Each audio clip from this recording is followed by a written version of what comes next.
Welcome, listener. How are you? We're glad you're doing well. Welcome back to another episode of Aaron's Opinion, the podcast for blind people where we talk about issues in the blindness community. Today, we're joined by someone who has really been looking forward to recording this episode. His name is Will Murgatroyd, and he joins us from somewhere in the UK. First of all, good evening to you over there in the UK. We're so glad that you stayed up so late. I personally immensely appreciate that, and so will our listeners. Will, No worries, Aaron, no worries. no worries to you too. Basically, now, ladies and gentlemen, the following episode, of course, will contain graphic content, and for that reason, do not worry, Will. You can speak from the bottom of your heart and say everything that's on your mind. This content is marked as explicit for a reason. So, let's go. Will Murgatroyd, he has a lot of things to say about the question, how did Will become blind in the first place? I've never met this guy before. This is very interesting. So, why don't you introduce yourself? I'll interject as we go through. You have about an hour. Go ahead. Ah, Fantastic. Thank you so much, Aaron. So, as the introduction just stated, my name is Will Murgatroyd, and I'm a 20-year-old visually impaired young man from the northwest of England. And as Aaron rightly said, I have appeared on his podcast today to discuss the tragic events leading up to my sight loss. Should I begin with my story now? Uh, yeah, yes, yes. This is where the story starts. Yes, go. Yes, Fantastic. jump right into it. Sure, go ahead, man. Go. Okay, no problem, no problem.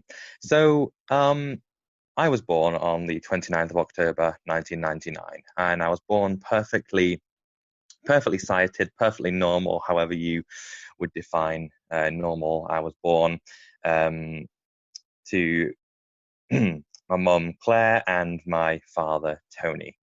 So the incident in question started on the 19th of December, 1999, when I was just 7 weeks old. It was a Sunday night, and obviously I don't remember any of this. This is what I've been told over the years, certainly in recent years, but I'll get to that soon. So my mum had gone out for a couple of drinks with a friend of hers and had left Tony in charge of me. Now, this, I believe, was his first time babysitting me, and I was actually his firstborn son. He was about 31 at the time. Um, and for whatever reason, there is an article about it online which doesn't really go into very much detail. Certainly not much more than I'm going to be telling you guys today.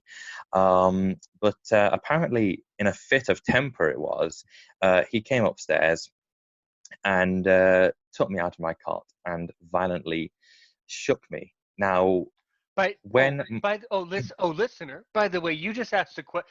So in the audience, they would probably ask the question. Many of my listeners are American. You just use a British word. So your father Tony, he took you out of your crib. In the states, we say crib. I see, Much of my audience. No, I knew what you meant.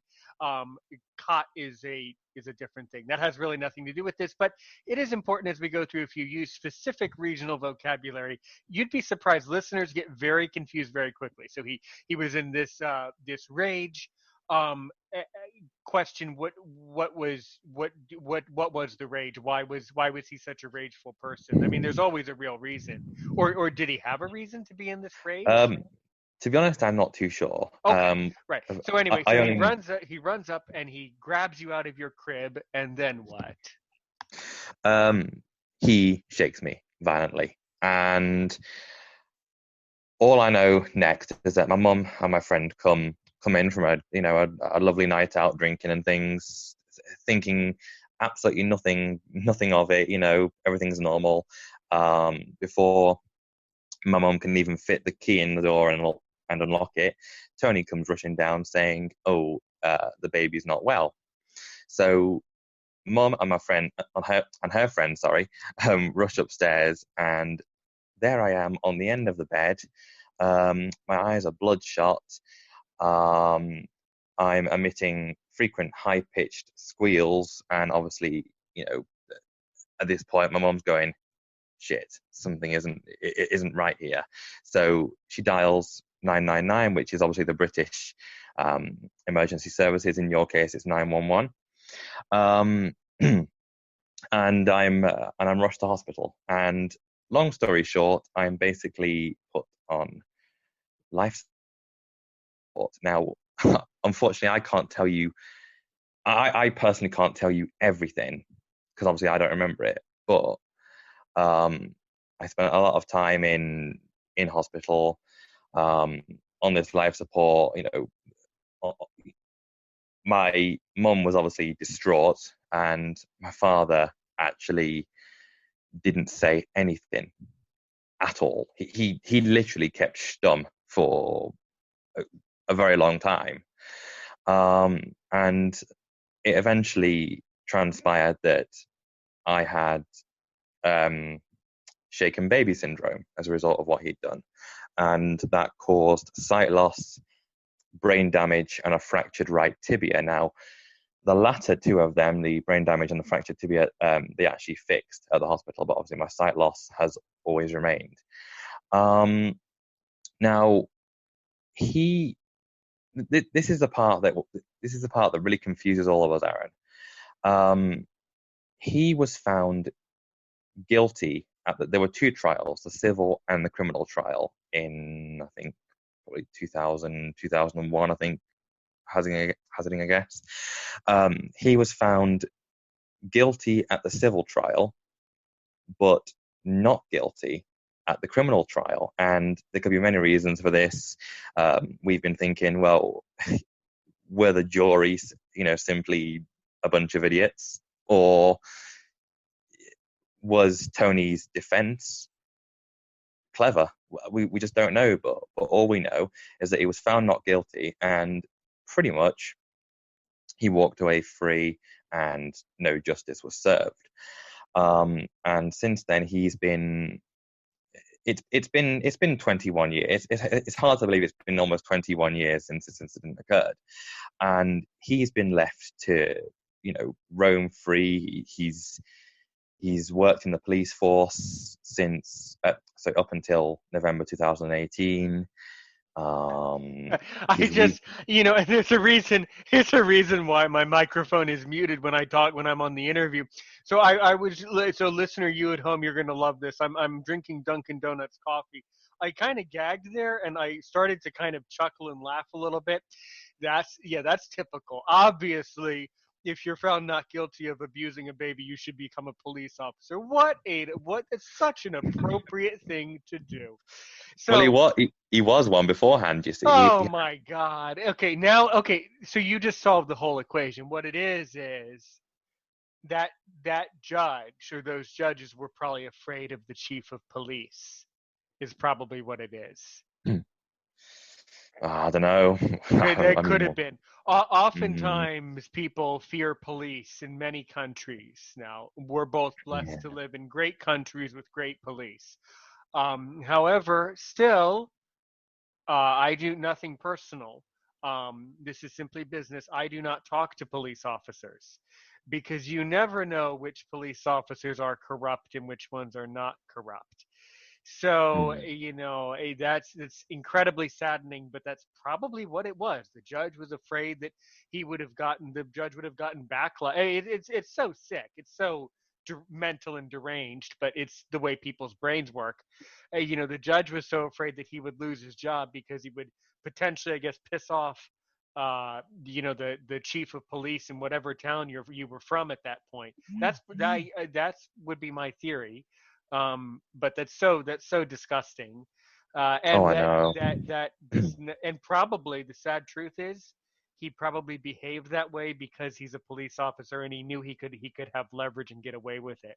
People don't misbehave because they think they're going to get caught. They misbehave because they know they can get away.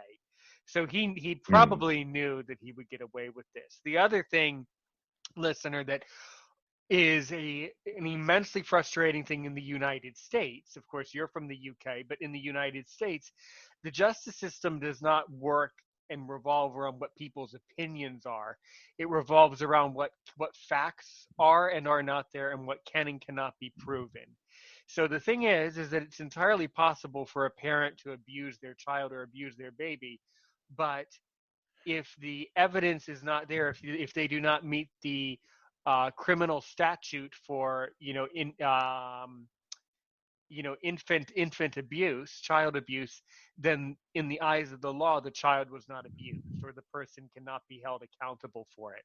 So it's Mm. incredibly frustrating, but that's probably something to that effect, where he's guilty.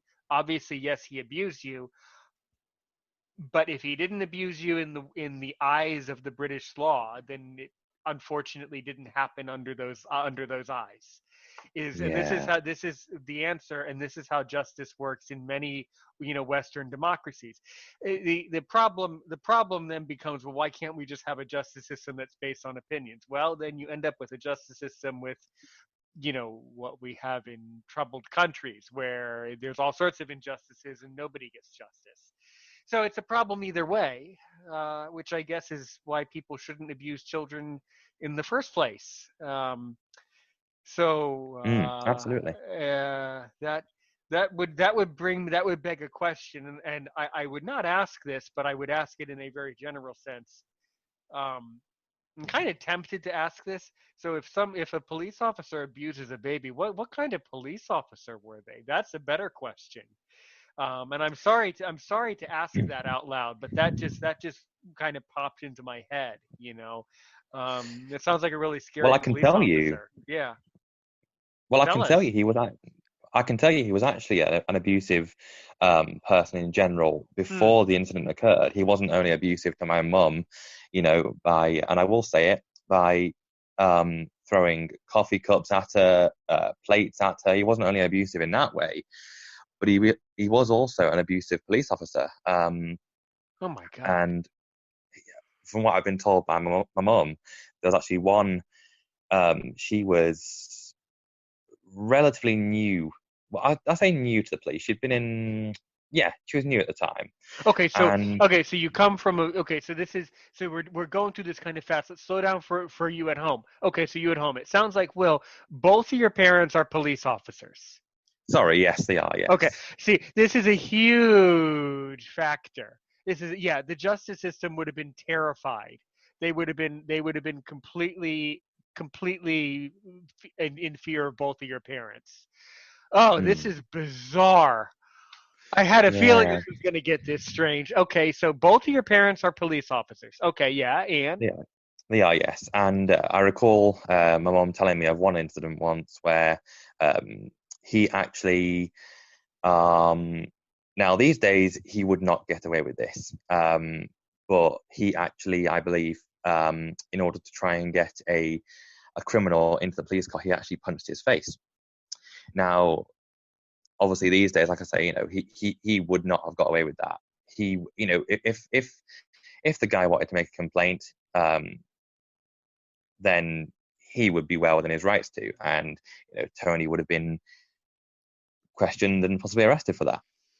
But obviously, he got away with that as well. So yes, he was an extremely violent man even prior to the incident. hmm. So yeah. So okay, so holy moly. So you grow up. And so talk more about, your life growing up blind and some of these experiences you can truly remember as a child, growing up, because you don't really remember being a baby. Nobody No, does, no. right? Yeah, of course.